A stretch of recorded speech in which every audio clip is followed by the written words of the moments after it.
وهو الذي في السماء إله وفي الأرض إله وهو الحكيم العليم وتبارك الذي له ما في السماوات والأرض وما بينهما وعنده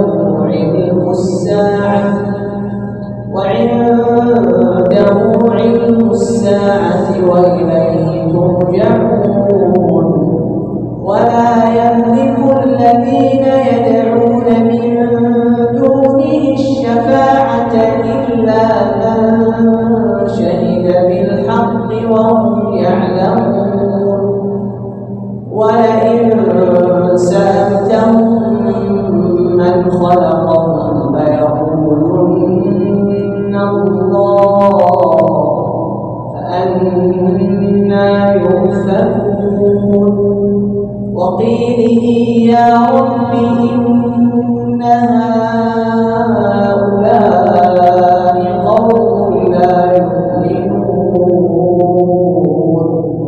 فاصفح عنهم وقل سلام